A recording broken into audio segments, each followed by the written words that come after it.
Ketemu lagi di Motovlog. Sekarang pulang kantor dulu. Jam berapa ini? 5.15. Kita sambil ngomongin Grand Villano ya. Jadi yang mau beli Grand Villano atau yang sudah punya Grand Villano, pokoknya jangan skip video ini. Apalagi yang mau beli Grand Villano, pokoknya nonton video ini sampai beres ya. Kita bakal bahas motor ini, kekurangan dan kelebihannya. Oke, kita bicara dulu kelebihan ya. Jadi sebenarnya motor ini tuh nomor satu kelebihannya dari looking. Kalau menurut gua ya, pengalaman gua pakai dari tahun 2023. Kenapa gua milih Villano? Awalnya gua langsung jatuh cinta dari bentuknya kayak Vespa, lucu-lucu gitu lah ya, apalagi buat cewek gitu. Istri gua juga suka, jadi ya udah kita beli Grand Villano. Yang kedua, bodinya gede bro, sama bangkunya lebar kan. Jadi kelihatannya tuh nyaman gitu ya, berasa nyaman gitu. Kalau ngelihat sepintas tuh, ini pasti enak nih buat boncengan, karena jok belakangnya kan gede. Terus dari build quality, kalau sepintas dari cat gitu ya, dari lampu itu bagus sih menurut gua ya. Jadi ya kita jadi memilih Villano juga dari build quality-nya ya. Kita lihat-lihat waktu ke showroom, kita lihat-lihat motornya, akhirnya memilih Grand Villano karena pertimbangan itu juga. Selain Yamaha itu murah, tapi ini nggak murah ya Villano ya, nggak murah kalau dilihat dari cc nya. Terus kelebihannya lagi apa ya, ini irit sih ya. Sebenarnya Matic mah nggak irit ya. Matic itu kan boros sebenarnya, bukan nggak irit, tapi tidak efisien karena kan dia gasnya harus manteng kencang terus ya, karena nggak kayak motor manual atau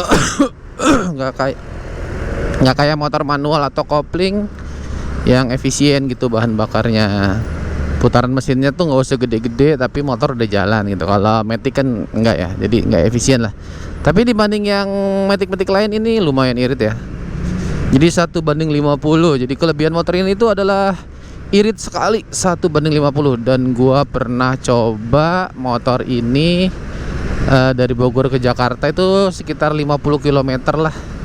Bener banget tuh, pas banget.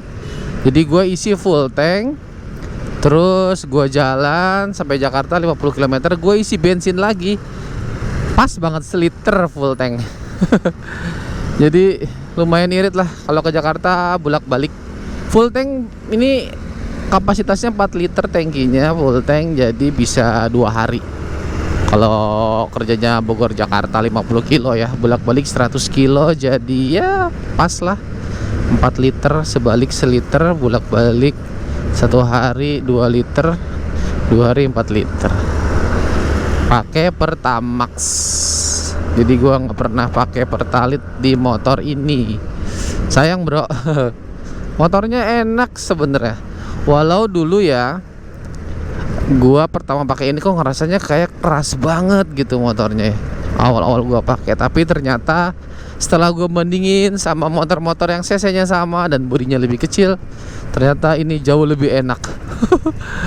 Motor-motor kecil itu keras banget tuh, kayak Mio, Gear gitu ya, atau yang sekelas itu deh, Scoopy. Kalau dipakai jarak jauh, sakit banget, pegel, berasa banget tuh ban. Kalau kena lubang kecil aja berasa hentakan. Kalau ini bannya kan lebih lebar ya, lebih gede gitu, jadi lebih enak saat kena jalanan jelek. Jarak jauh pun jadi masih nyaman, walaupun ya ntar ada di kekurangan ya dari tenaga. Itu nanti kita cerita di pas kekurangannya. Terus apalagi ya kelebihannya ya motornya ya. Motornya nggak terlalu berat sih, tapi ya emang nggak berat-berat amat lah. Matic segede gini ya. Mungkin kalau yang 2,5 berat. Ini kan mesinnya cuma 125, jadi masih terbilang enteng buat manuver-manuver, buat nikung-nikung. Jadi masih oke lah. Setelah gua pakai dari 2023, udah setahun lebih lah, setahun setengah. Perawatannya gampang ya, semua motor gampang lah, kita nggak usah dimasukin ya. Kalau motor-motor kecil tuh emang gampang perawatannya, ganti oli, servis biasa juga cukup. Kelebihan lainnya apa ya? Kelebihan lainnya adalah disangka Vespa. Disangka Vespa sama orang-orang, padahal mah bukan. Ya mungkin menurut gue cuma segitu kayaknya kelebihannya ya. Gue nggak tahu lagi ini kelebihannya apa.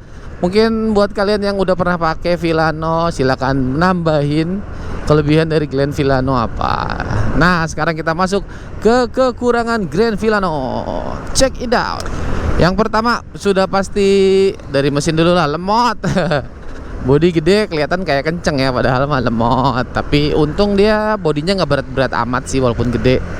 Jadi masih lincah lah, masih bisa masih ada hentakan dikit. Lemot paling kalau tanjakan, ya maklum lah, cc-nya 125. Kekurangan lainnya adalah apa ya? Ininya nih, di depannya nih, di depan sini nih, apa injakan kakinya dia dicat, biasanya kan yang kasar gitu ya, plastik kasar. Ini enggak, malah dicat jadi kotor. Kena injek kaki jadi kotor.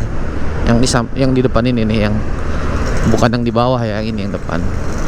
Itu dicat putih juga, ternyata bagiannya jadi kotor, berbekas gitulah, nggak enak lihatnya. Terus dari sektor kaki-kaki, ya menurut gua sih masih keras ya, tapi kalau dibandingin sama motor-motor yang 125 cc lagi nih jauh lebih enak sebenarnya. Menurut gua sih masih pengen lebih lembut lagi sih, tapi kalau gua ya enggak lah, cukup lah, jangan jadiin kekurangan lah ya itu mah ya. Karena ya emang udah sewajarnya sih. Motor 125 cc segini malah oke banget sih harusnya. Nah jadi nggak jadi itu ya. Kekurangannya berisik tuh, banyak bunyi-bunyi. Kalau dari keluhan-keluhan yang komen di kolom komentar gua, itu berisik di sini, kecek-kecek di belakang katanya.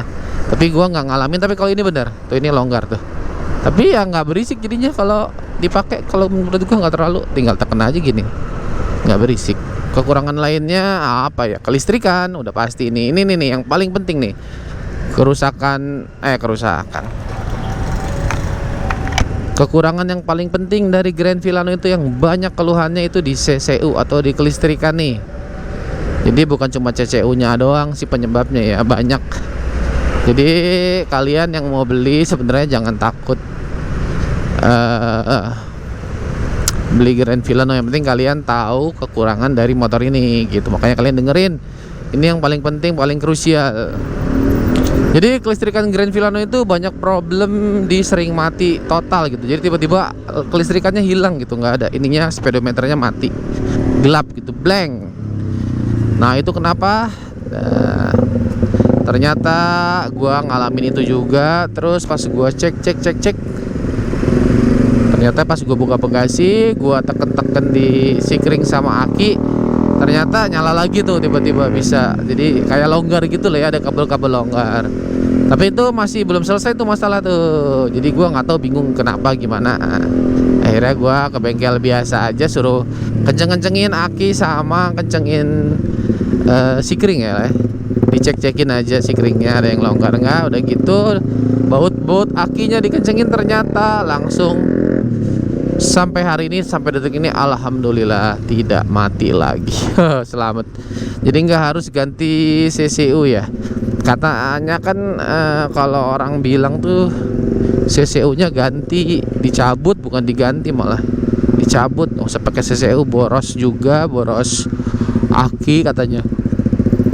Sering error ya, jadi katanya suruh cabut aja, tapi gua enggak. Jadi gua sampai detik ini alhamdulillah CCU-nya nggak dicabut, dan alhamdulillah masih nyala. Mudah-mudahan nggak ada kendala lagi akinya.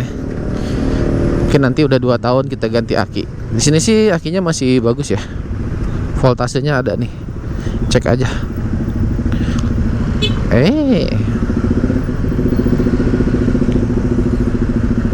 Voltase aki tuh 14 baterainya, normal kalau di jalan 14, jadi masih bagus, aman lah. Mau kemana bang? Buru-buru amat, mepet terus. Terus kekurangannya ini si joknya tinggi banget ya menurut gue ya. Jadi kalau buat cewek, ini kan motornya looknya itu buat cewek itu oke. Pasti banyak yang suka lah cewek, kayak bini gue juga suka, tapi terlalu tinggi nih. Tapi masih bisa lah, masih bisa dipakai lah sama cewek-cewek yang di bawah 170, masih 165, 160 masih bisa lah.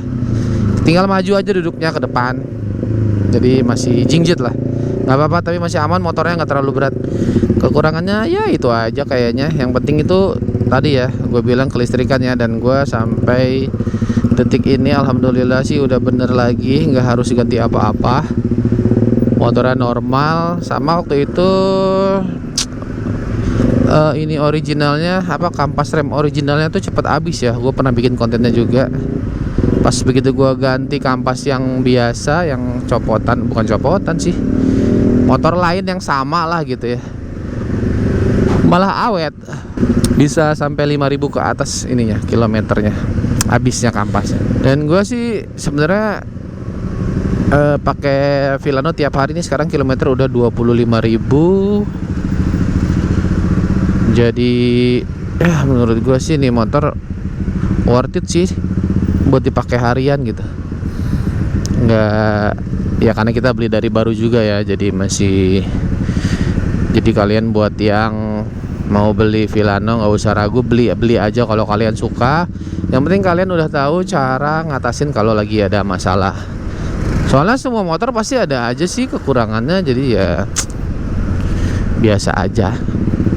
Yang penting kitanya jangan panik, cari info tinggal searching YouTube, gampang ya, nggak harus panik. Kalau ini tinggal cari bengkel, kalau enggak. Jadi ya setelah gua pakai selama 1,5 tahun ya, menurut gua ini motor bagus. Oke lah, kita kasih nilai berapa ya, 8. Kita kasih nilai 80 dari 100. Wah, kasihan si bapak kesemprot knalpot. Waduh, tutup aja kacanya pak. Knalpotnya sih ke atas begitu ya, nyebrut. Oh, sampai tangannya gitu dia ngalangin.